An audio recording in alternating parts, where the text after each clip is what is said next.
Good afternoon, everyone. Welcome to the next Foreman community demo.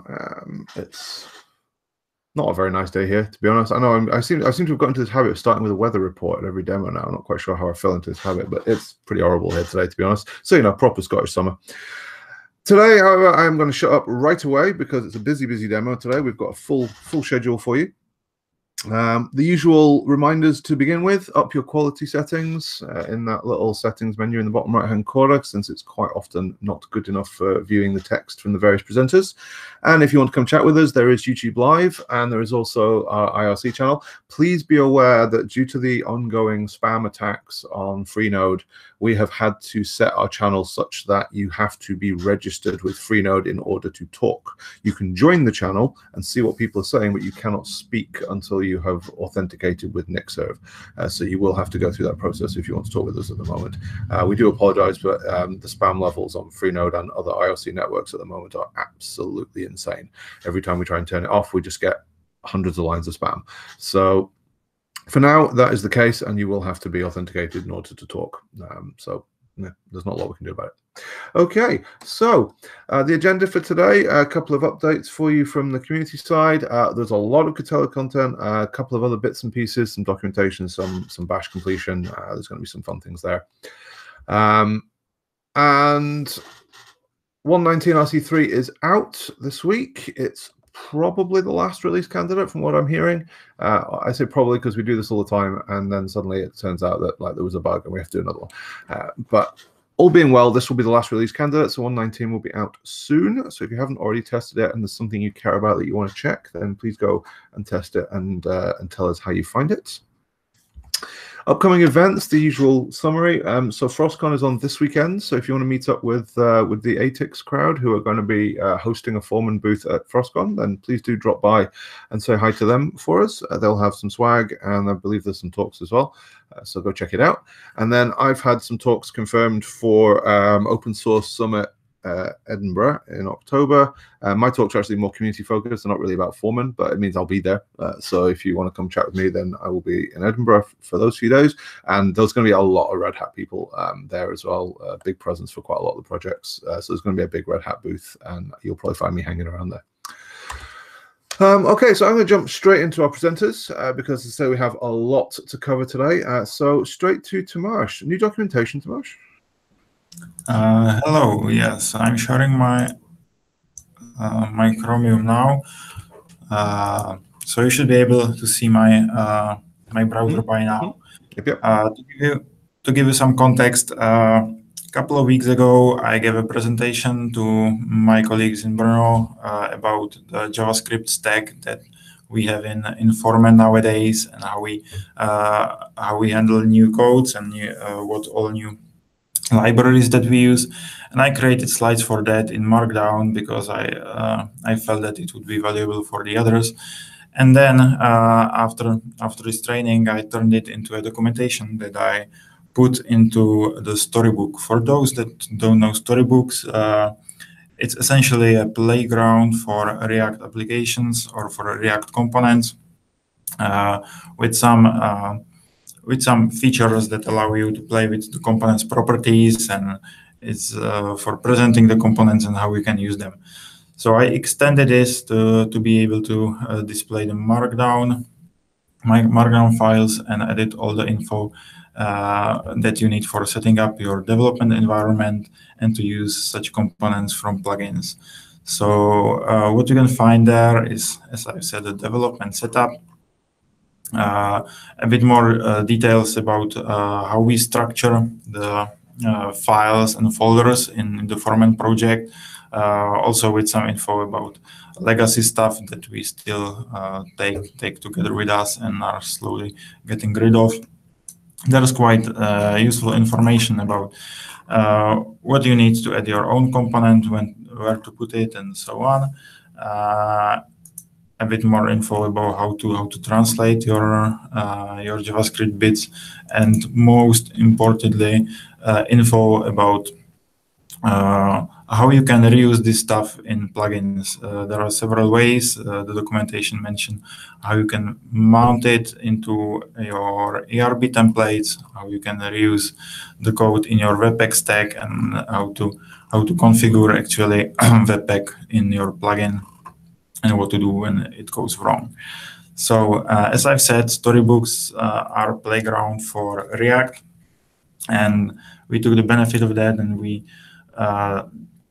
display both this documentation and components that we already have at the same place. You might have seen this. I moved all the components that we had in the storybook to their own section components, and at the moment it's quite rough. It's just a component mounted into a blank page, but you can already enjoy playing with the components via knobs and switching its properties. It's quite nice. For the future, I would like this documentation to be extended with some additional info, and also add with more documentation about the components themselves, descriptions, what they are good for, and also documentation about what properties they take, not just these knobs. But this is something to work on. For the time being, this is what we have, and I hope to extend it in the future. This whole storybook has been published into Foreman's GitHub pages. If you wonder where you could find a link to that, I wrote a thread to our discourse just a couple of minutes ago. So you'll find a link to the GitHub pages there. I will send a pull request into the developer handbook soon, and possibly to other places where it makes sense to link to the storybook from. If you have some suggestions where such link should live, just please put it into the storybook thread on the discourse. And I guess that's it from my side, unless you have some questions. I don't see any questions. It seems pretty straightforward and nice addition to the documentation. I've always felt like we do a good job of looking after the system side development, not so much anywhere else, right? So that's really cool. Thank you very much, Tomasz. I'll keep an eye out for questions for you. So next up, we are going to have Martin, who's going to be talking about adding batch completion to Foreman maintain. So Martin, I think you just got here in time. You there? Okay, hello. Can you hear me and can you see my terminal? I can hear you. I can see your mouse cursor. Oh yeah, I can see your terminal. Sorry, as okay. Top of my screen is cut off, but yes. Okay, so that's great. So hello, I'm Martin, and I'm currently contributing to Foreman maintain, and I would like to show you today how our new batch completion in Foreman maintain looks like and how it works. So I guess that all are familiar with the batch completion for different commands. It just on hitting tab, it will finish what you are typing on the CLI. It can offer you the possible next options on your CLI, and also sometimes some values that you could provide to the CLI commands. It's, as I've said, it's the completion is triggered by a tab, and it's printed as a part of the CLI interaction. I'll also in a second. So usually, what was tricky on Foreman maintain is that the nature of the commands is dynamic. So it means that we have some options that are present only on some configurations, and the same applies also for some subcommands. Some subcommands are not visible on Foreman maintain on, for example, Foreman proxy, and this makes the completion difficult to implement, because usually the script for completion is just list of static possibilities for the command line endings. So we had to figure that out, and I came up with a Ruby script that's producing all possible combinations of the CLI parameters and writes them in a cache so that it's reasonably fast. And then it's just going through the tree and offers you what's possible at the time. I can show you how it works. We have completion for the subcommands and also for the options and also for the parameters that are basically unnamed options. So if you write the Foreman maintain command, it will start triggering the bash completion for it. And if you hit tab twice, it will offer you all the possible subcommands that can go after the Foreman maintain command. You can see that there are subcommands and there are also the options that are possible at the time.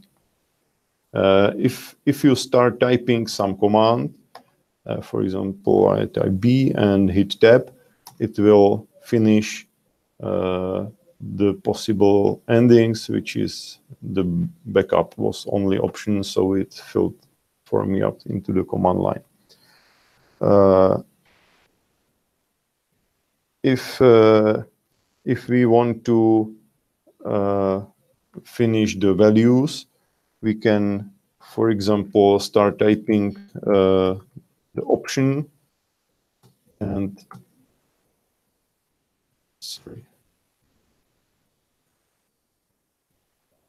it will finish for us the options, and it can recognize if the option is flagged so that it doesn't expect any value, and it recognizes some types of values if the option requires value. We can automatically complete values of type directory and file, so it will help you to find it on the file system. I can show you, for example, the option incremental requires the previous backup, so it expects path. So I can start to type / to start with the root, and if I hit tab, it will show all the possible directories that are in my root. If I'll go on with the TMP, it will complete the TMP, and then again on double tab, it will find another directories in the TMP directory. Same it works for files. And if I, for example, want to give option with unspecified type of value, it will tell me that I need to provide the value. So if I use, for example, option whitelist, which expects some string as a value, and I will hit tab, it will print that it needs the option value, so that I need to provide something. Okay. Similarly, it works for unnamed parameter, which usually comes at the end of the command line. In backup, we have one parameter, and that's the name of the directory where the backup should be stored. So again, if I hit / and tab, it will complete the directory for me so that I can go on as I want to. If you want to install the completion to your Foreman maintain, you have two options. If you have packaged Foreman maintain that is in our repository, it's installed by default for you.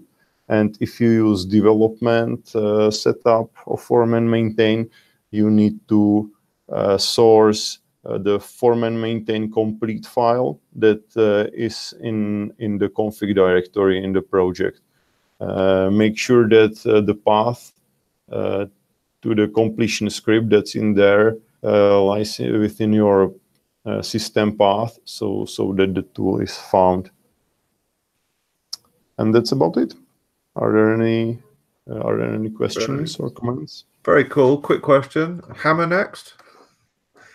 Yes, that's good to mention. I've tried to implement that to be generic, and Foreman maintain use clamp library as a backend for our CLI. So we use same library in Hammer and also in installer.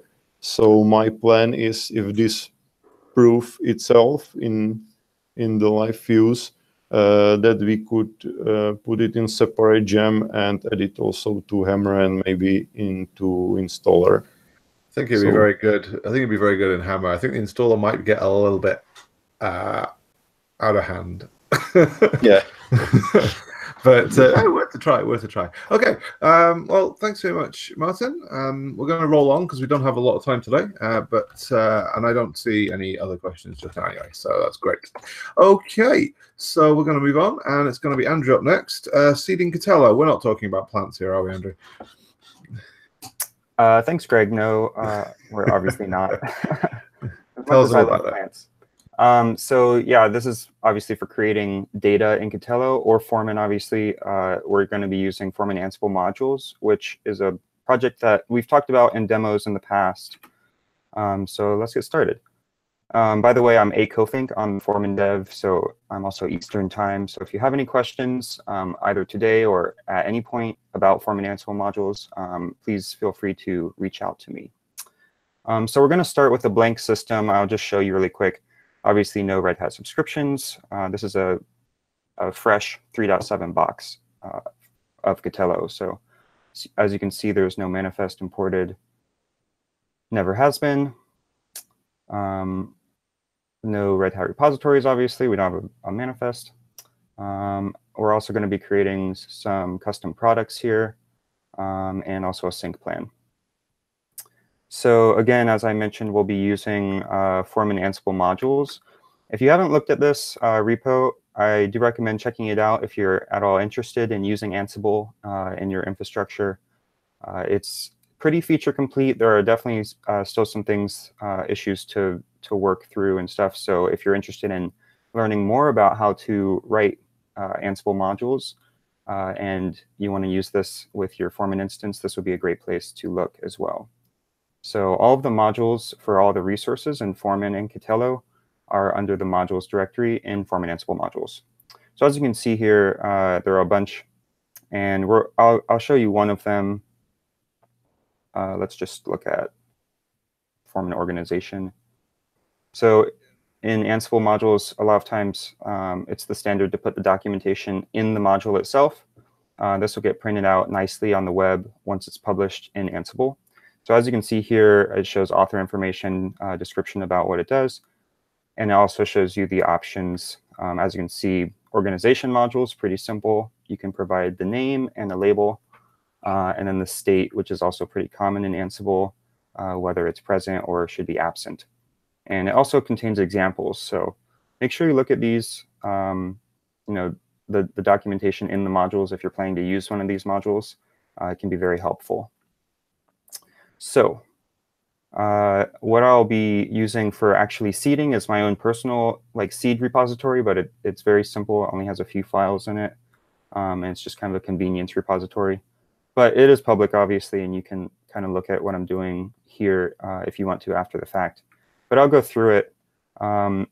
It's a pretty simple thing to set up. You just copy some example YAML files, and then you run the setup playbook, and then you run your seeds. And I'll show you really quick what the setup is doing. Again, it's very simple. It's just going to clone Foreman Ansible modules into the current directory.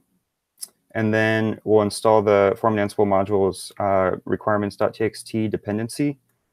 A few people have already reached out to me trying to use Foreman Ansible modules. And this is kind of a caveat. you need to install the requirements.txt Python requirements in the same user as you're going to be running Ansible in.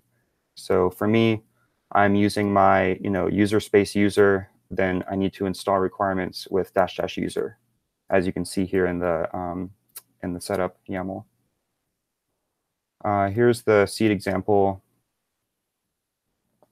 And it does kind of a few standard things, creating org, product, custom yum repo, custom Docker repo. And as you can see here, this is a paradigm that Ansible playbooks use sometimes to include variables. So this server vars YAML is pretty standard. You can put anything you want in there.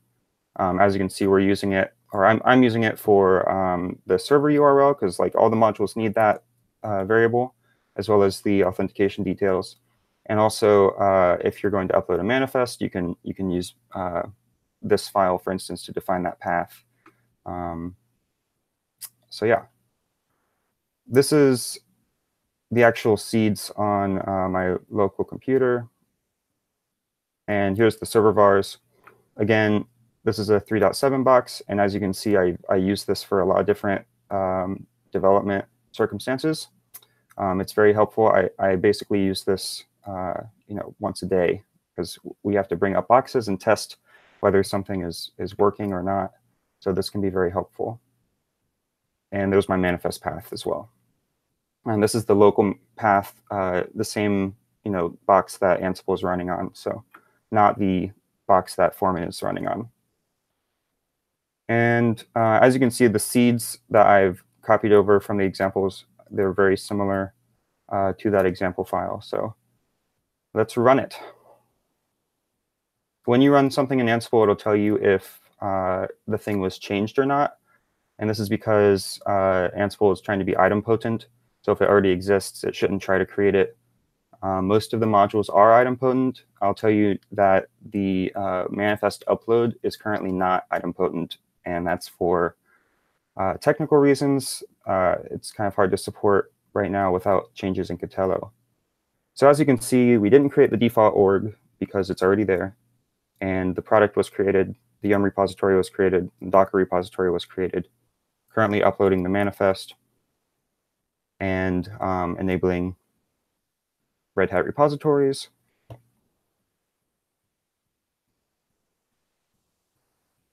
And then the last thing is we'll create the sync plan.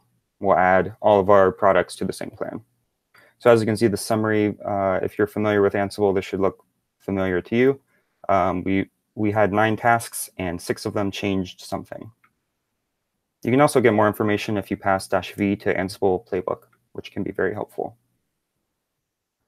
So now I guess I'll just show you the Catello system again. So as you can see, we have subscriptions that came from our manifest.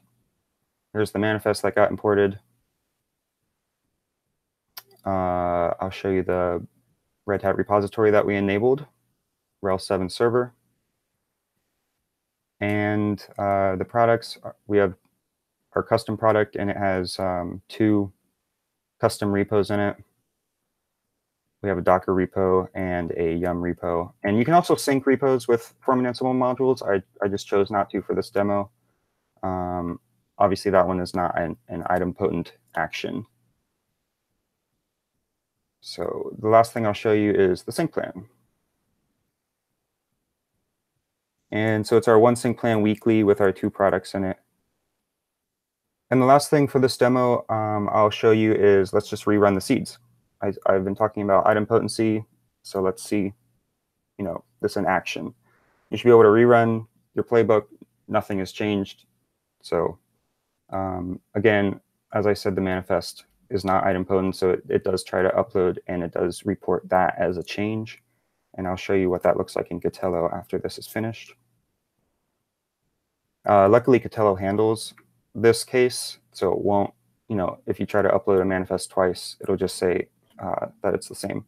But as you can see, we have 9 things that happened, and only the 1 was changed. And again, that's the manifest. So I'll just show you really quick the manifest history. Yeah, manifest history. So as you can see, it says failure because the import is the same as existing data. So it's not a big deal. It does take a while to like re-upload a manifest, but this is an improvement that we're going to be making in the future if we can.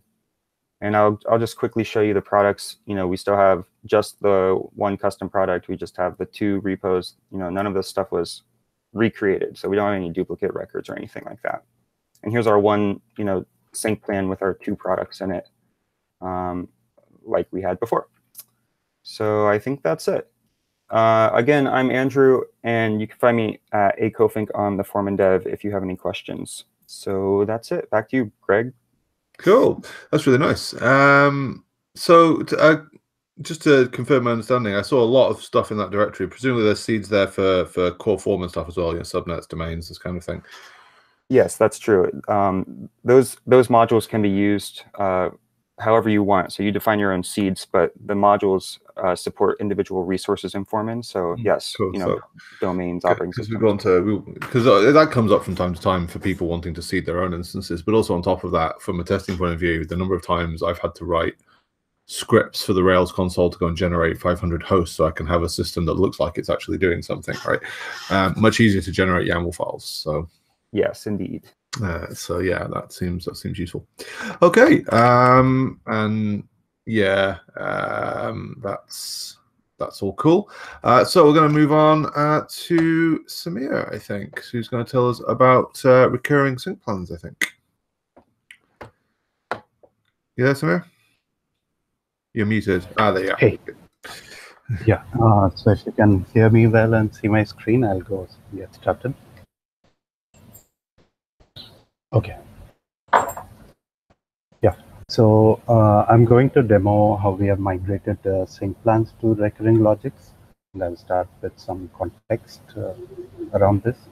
So sync plans basically provide the ability to schedule repository synchronization on a daily, weekly, or monthly basis. These are the only 3 options right now. And we currently use Pulp. So Pulp has a sync scheduling feature that is being used to implement sync plans right now.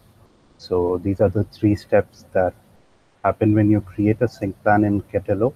So it goes ahead, creates a schedule in Pulp, and then Pulp is responsible for running the sync as per the schedule. And then the results are reported back to Ketelo.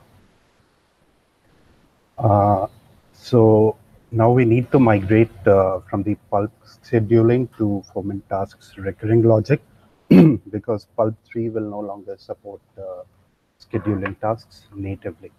This is part of the Ketelo team's ongoing effort to migrate to Pulp version 3.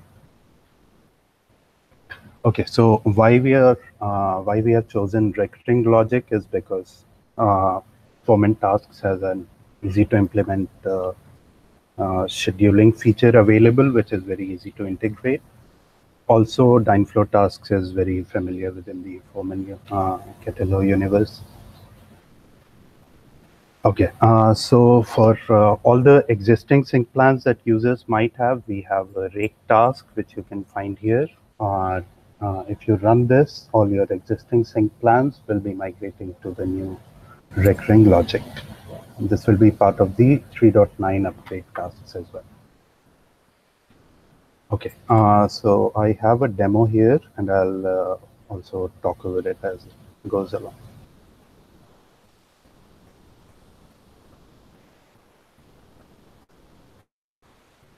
Okay, so now we are trying to create a sync plan. So as you can see, we have the hourly interval. You put the start date, the start time. So once you save the sync plan, you can see a recurring logic has been associated, and you can add products. I'm adding 2 products to this.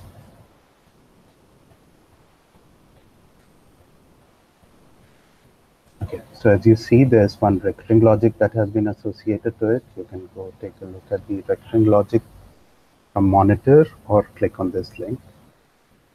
So this is the recurring logic that gets created. The logic works on a cron expression. And you can also easily go and look at the task that is created for that recurring logic. Right now we have one task which will handle the scheduling for further sync plan runs. As you see, this is a delayed execution type task for scheduling. So now we'll go to see after the task has run. So now it has increased to 2. That means there has been one run. If you click on that, you can see the task. Yeah, so this is basically the task that was run. And also,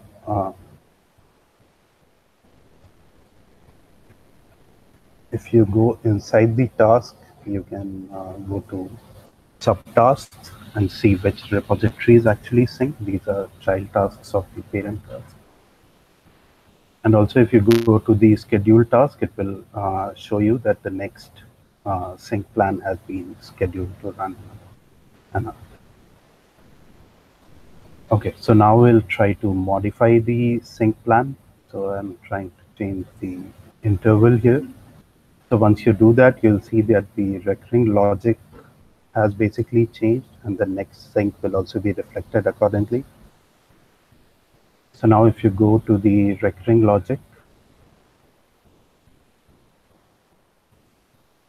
you can also see that the cron line has been updated to reflect the new changes. And if you see, the first recurring logic which was associated before the update has been cancelled, and the next recurring logic is now active.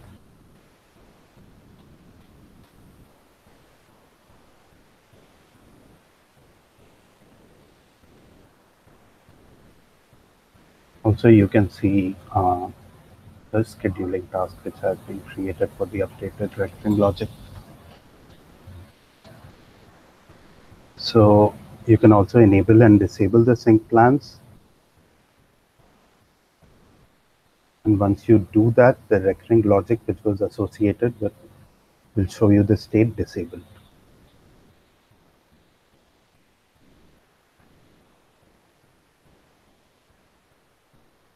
And once you enable the sync plan back, it should also activate the recurring logic.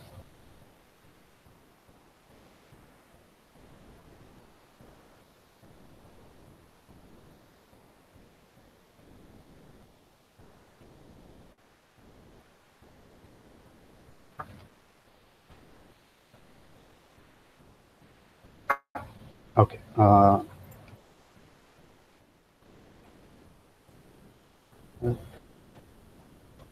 So there's also a work in progress to allow users to directly specify cron expressions to give them more flexibility in scheduling. So you should see that in the next few sprints. Yep, that's it for me.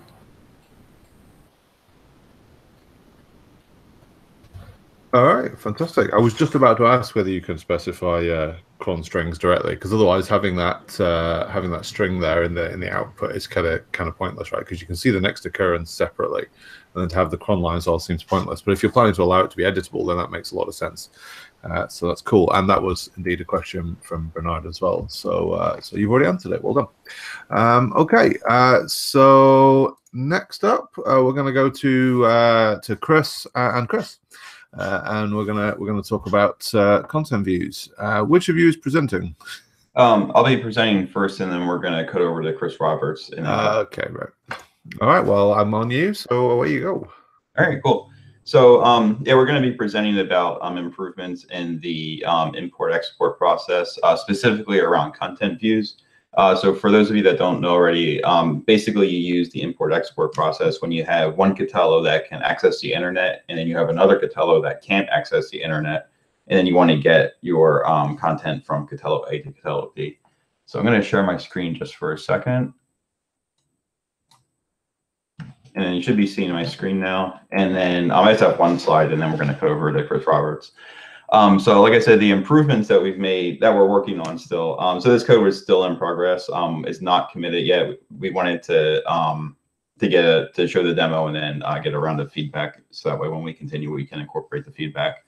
So we copy data now directly from varlib pull publish instead of invoking the export task. That was a common user thing that users would bring up, is that they would run this export task and it would take a long time and use a lot of disk space. So now we just tar up the appropriate directories in varlib pull published and then copy them over instead, which saves quite a bit of time and disk space.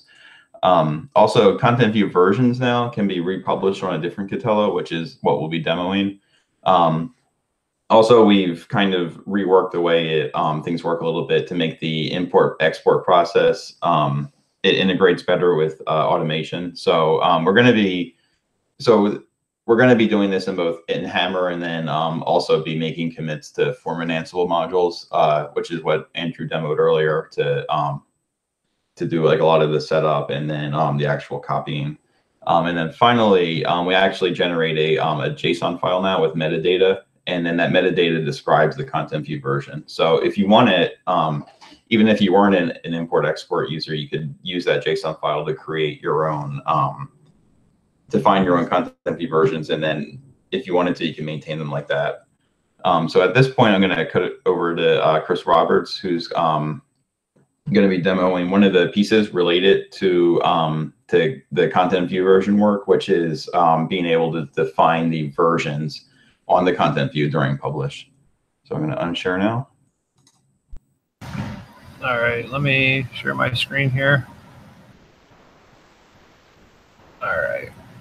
Can you see my screen okay? Yep.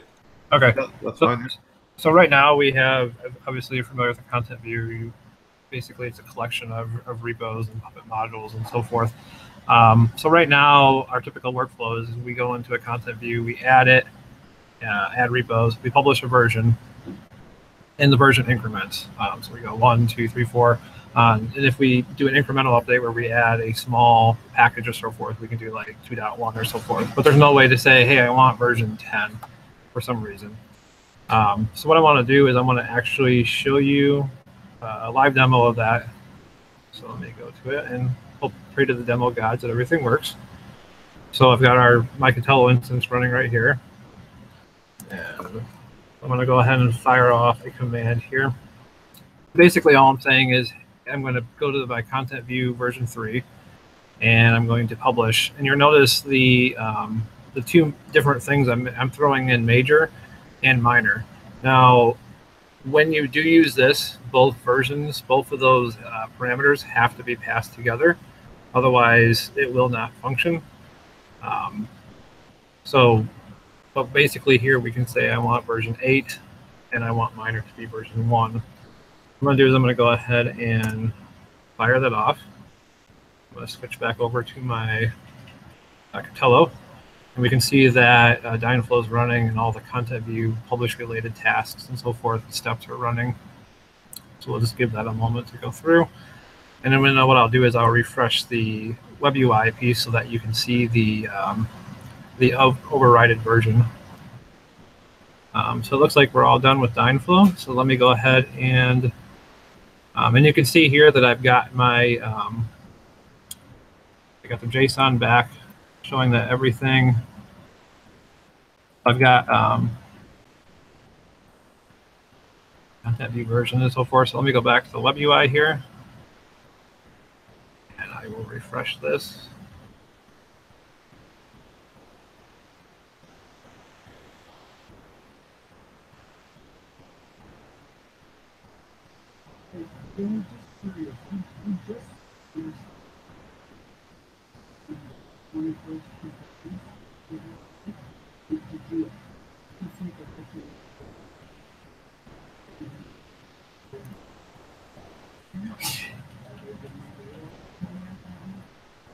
Yeah, we'll just give it a moment. The demo gods are not pleased. Yeah. More offerings for our own Jesus. Yes, yes.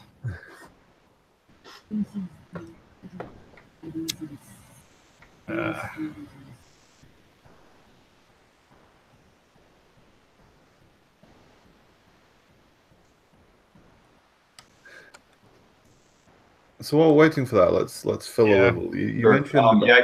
Yeah. So do you want to cut back and then I'll do the. Yeah, I'll do that. You can both keep screen sharing. It doesn't interrupt each other. Oh, okay, cool. So yeah, I'm going to screen share now with, while that loads, I'm going to screen share with the import export process.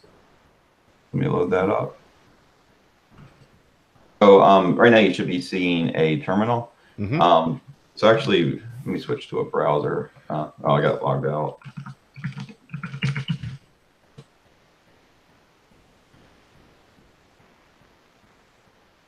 Let me just log back in. So if we go on my, so I have two Catello set up right now. One is an exporting machine and one's an importing machine. On my exporting machine, I have a content view set up for animals content view, and then it has 3 repos in it. And then I only have version 1.0 published here. And then I'm just going to be demonstrating the export and then the import process on the other side. So on the export side, there's, so right now this is not where the code is going to live in its permanent location. We're going to do it in Hammer and then also in Foreman Ansible modules. But for right now, we have this bash script that makes the proper API calls and then creates the tarball. So I'm just going to run that. But like I said, this is not where the code is going to live in the end. So I'm going to run it with -x so you can see the calls being made. And then that number 2 there is the number of the content view version ID. So what that's doing is it's pulling down a lot of information about the content view version. It gets a list of the repos, pulls down some metadata about those repos, and then makes a tarball of the of the actual units in the repo. And at the end of the process, it creates this tarball. And then we can, if we look at that, it's going to be 2 things. This one is just the actual repos that we exported.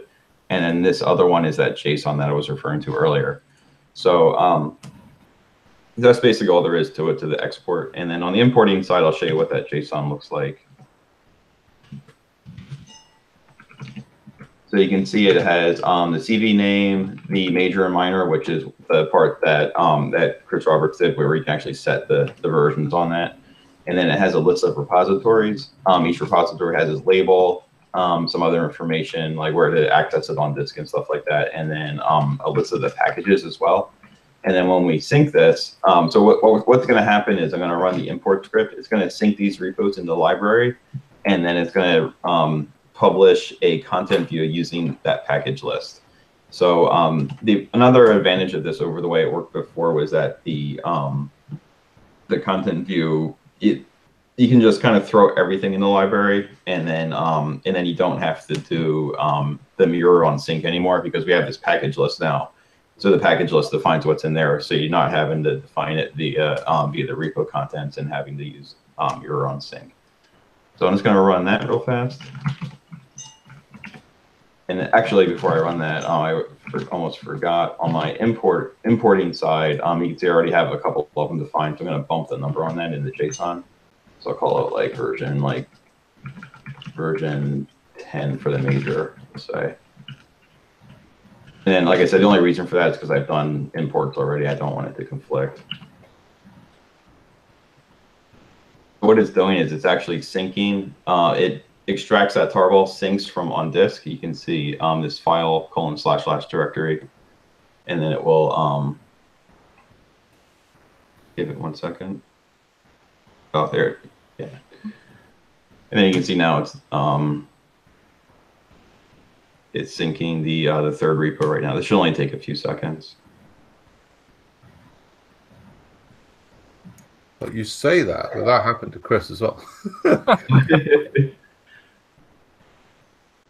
And then it finished the publish. So before I show you the results of that, I'm just going to scroll up a little bit. And then this is the post. You can see it's using Chris's patch right here for setting the major and minor. And then we also have this other thing called repos_units, which has this file that we create called publish.json. This is like a, these purposes, it's just we just create it each time as like a temporary file. But and then we go back here, and if I refresh this, if everything worked, I should see a version 10.0 in here. All right, great. So you see the 10.0, and then one other thing I want to show real fast. How are we doing? I think I have a little bit of time. Let me just pull this up. So this repos, this publish.json, all that it is a list of repos with the RPMs included in them. So we're going to be adding checksums to this as well, but right now it's just the files. But if I wanted to, just for time purposes, I'm not going to demo it, but I can actually edit this file and then kick off another publish using this command. And then I'll actually get like version 10.1 or version 11. It will change the package list. So you can see like I removed one earlier, did a republish, and then it didn't publish that one that I told it not to. So it's not exactly related to import export, but if you wanted to manage what's in your CV, like via the JSON file, it's an easy way to do that. And then you can also see it pulls in the errata as well. So even though I'm not defining the errata, but since they're in the repo that's being pulled in, and then the packages are defined, and it just pulls in the related errata. So all right, yeah, that's it. So I will unshare now. Cool. Back to Kristen. Yeah, I just wanted to share real quick and show it finally came up. So as you can see, I pulled it past an 8.1, and as you saw on Bee's screen as well, it will take in the version now. So now you have the ability to override the versions, which is, like I said, one piece of that, one piece of the project that me and Chris Dory are working on. Cool. Sure. All right then. Well, you don't need to. As I say, as the owner of the broadcast, I get to decide what everybody else sees. So okay. I just switch between you. So there's no need to enter when you're doing this kind of joint presentations. Anyway, okay. So don't really see any questions on that. Looks pretty cool. Really, yeah, I like it. More ability to migrate stuff and move things around is always good, right? All right, so we are going to move on to Justin, who's going to give us a quick piece on deleting things. But he's muted, so I can't hear him. Hey. No, I still can't hear you.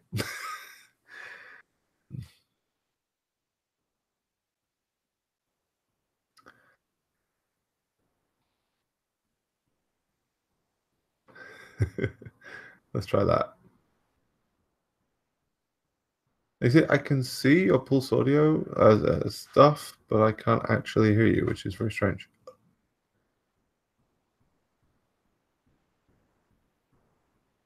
Because yeah, it looks like it ought to be working. It's the cog in the middle.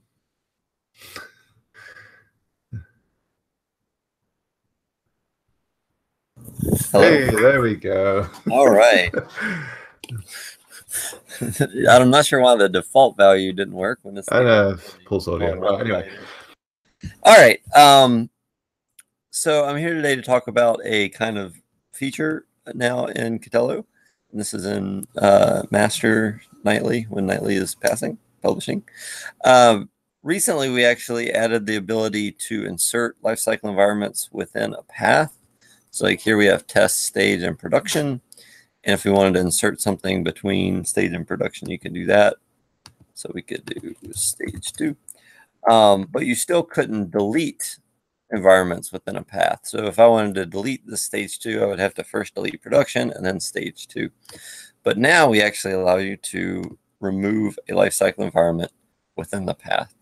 So you have a lot more flexibility. If there's something, an environment you don't need anymore, you can now just simply remove it. And that's it. Nice. I like this. You put 3 minutes. You're done in 1. I approve. I don't have a lot to add to that. It seems pretty straightforward. Right. Okay. Thank you, Justin. So, Jonathan, you're up next, I think. Excellent. Let me know if my screen sharing is not working. It's looking okay. So let's roll. We've got 9 minutes left. Okay. I'll try to breeze through this pretty quickly so that we can get to the final demo. So again, I'm Jonathan, and this is my first time presenting at the community demo. So I'm glad to be here and also to share with you this new feature upcoming in Catello called System Purpose. So what is system purpose? And to understand it, you need to first know about the auto attach feature in Catello, which basically serves to prevent the user from having to figure out which subscription covers a particular product on their content hosts. And today, basically what auto attach does is it'll match any subscription among your collection of them and cover those products so that your content hosts are compliant.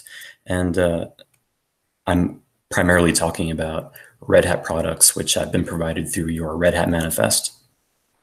So I think system purpose is also best illustrated visually, even though there are going to be several ways to interact with the feature. And so this is a kind of a wireframe or a snippet of a wireframe from the existing content host details with some of the system purpose stuff added on top. So right below the subscriptions section that is there today, the new system purpose fields are there. And we see that there are 4 fields: SLA, which maps identically to the existing service level. This is kind of redundant in the wireframe. We have usage type, role, and add-ons. And so what this allows the user to do is to set these values based on the subscriptions that have been imported through the Red Hat manifest. And so that auto attach can do more than simply match subscriptions to the products installed on the content host. You're now able to pick and pull very specific subscriptions and ensure that those are applied to your content hosts. Because if you have a lot of subscriptions, it's quite likely that you do care about which content hosts those subscriptions are applied to. And you can also see in this example that we have a secondary kind of status. And in this example, it is matched, meaning that for all of the attributes that we've applied here, the auto attach capability was able to find a subscription which covered all of those. So everything is good here.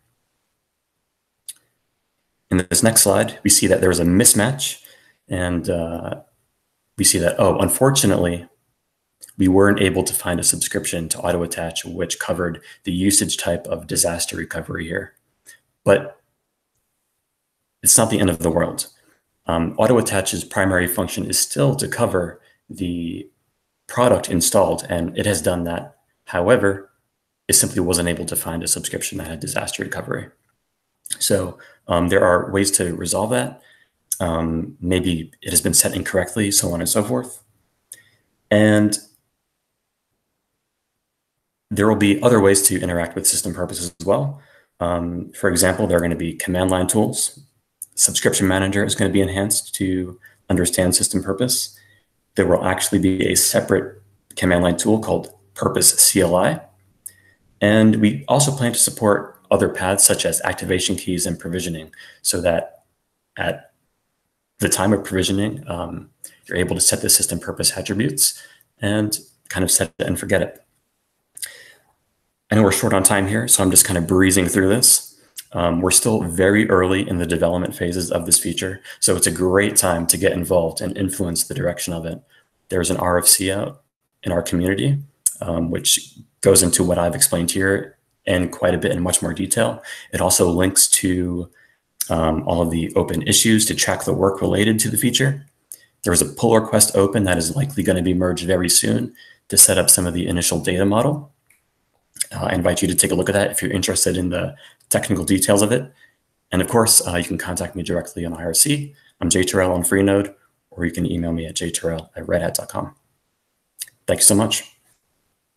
Superb. I'm looking forward to seeing where that goes. I'm really interested to see. To me, as someone who doesn't spend too much time in Catello land, it feels like that's almost like its own thing, right? It's essentially a form of tagging, right? These are the different purposes of my servers. That's kind of the clues in the name, right? So like the ability to use that more widely makes a lot of sense. Like I can totally see that in so many places. So it's going to be very interesting to see where that goes. All right. Well, we are very low on time, so we're going to go to our last presenter very quickly. So Michael, let's see what you've got to tell us about repositories. Yeah. First of all, I'll start by introducing myself. I'm Michael Johnson. I am an intern in Catello land. Summer intern actually just ended. They asked me to leave, but I didn't get up out of my desk, so I got to stay, which is only partially true. But yeah, I'm going to demo a new, just like a new mini feature that we added to repositories, specifically custom repositories. Here I'm in a product. It's called Awesome New Product. I've already got 2 repositories in there. And you can see here in the shiny new repository where we have added a description field once it loads. This is a shiny new repository. It gives you shiny things so you can do more, you can do work more better. If you were going to create a new one, a new repository, here you could, these are personal email addresses, do brand spanking new repo. And here in the description, this is a brand spanking new repo. And that will save, and this gives you, kind of gives you the ability to have a little more, you can have a description on your custom repository so you actually know what you're looking at. And I guess in like a sea of repositories, it's useful to be able to know what that is ahead of time without having to dig in, and or maybe you have like a new person who doesn't know what these things are. So the description kind of makes that easier for them to identify. Once you've created a new one, you can even go in and you can update that description right here. Really cool. And when you save it, that'll update the description. So I think we already had this implemented in Red Hat repositories, but now this is part of our custom repositories as well. And you can also search on the description.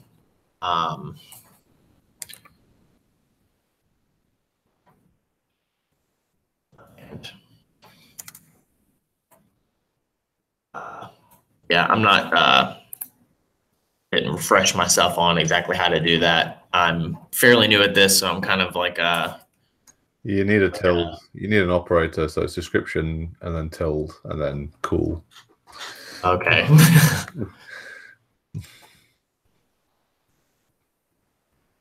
Like this. Yeah, it should do it, I think. Yes, there you go. And it pulls up anything with the word cool in it. So there you go. You're teaching me things. I'm like a newborn deer trying to walk through this sometimes. But yeah, that's the short of it. Yeah, so I appreciate giving me the chance to demo this. Fantastic. Thank you very much. If you're a newborn deer, I need to be taken out and shot. So, right, that's it. We are out of time, 2 minutes to the top of the hour. Thank you very much to all the presenters today. It's been, as we said at the beginning, very Catello heavy demo this time, but that's the way it turns out sometimes. It's all valid content. We're all part of the same community. So, until next time, you know where to find us: YouTube, Mastodon, Twitter, Freenode, Matrix. It's all out there. In the meantime, thank you very much for watching, and do take care.